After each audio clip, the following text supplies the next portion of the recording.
تاریخ کی کتابیں ہیں جس کے اندر مکس ہے، تاریخ کی وہ کتاب، سنیوں کی کتابیں جو مکس ہے، صحیح بھی ہے اس میں ضعیف بھی ہے، غلط کتابیں تو میں نے آپ کو بتا دی۔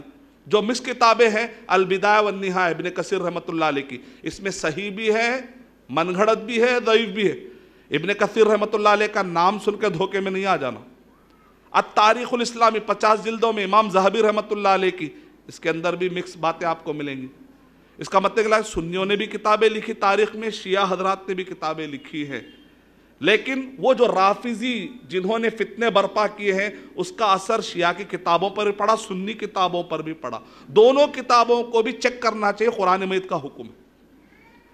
اللہ تعالیٰ سورہ حجرات نمبر 49 کے آیت نمبر 6 میں کہہ رہے ہیں جب بھی کوئی خبر لانے والا خبر لے کر آئے تو تحقیق کر لیا کرو۔ تو ہم شیعہ کی کتابوں کو بھی چیک کریں گے، سنی کتابوں کو بھی چیک کریں گے کہ کہاں کہاں ان رافضیوں نے اثر ڈالا ہے۔ اسی لیے ابن تیمیہ رحمۃ اللہ علیہ منہاج السنہ کتاب لکھی 8 جلدوں کے اندر، زبردست کتاب ہے، ایک ایک روایت کی چھنی کر دی ابن تیمیہ رحمۃ اللہ علیہ نے۔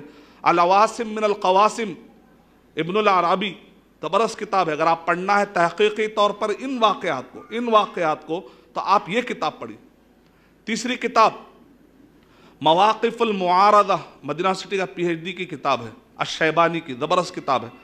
اس کے اندر آپ کو پورے واقعات صحیح ضعیف جیسا شیخ البانی رحمۃ اللہ نے صحیح ضعیف میں بانٹا ہے، اس طریقے سے تاریخ کے ان واقعات کو صحیح ضعیف میں بانٹ دیا دکتور شیبانی۔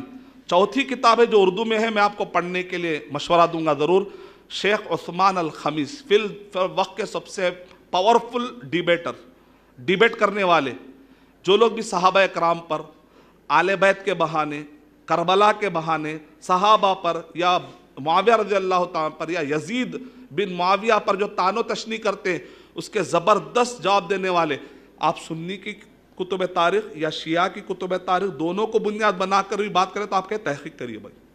تحقیق کے لیے کم سے کم یہ کتابیں میں آپ کے سامنے رکھا ہوں، یہ کتابیں میں اسی لیے لایا ہوں۔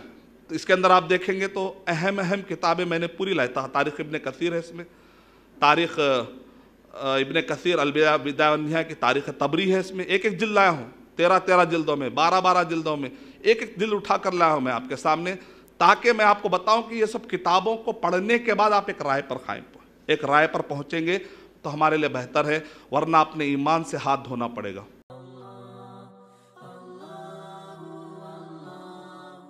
For authentic Islamic information, please log on to www.askislampedia.com.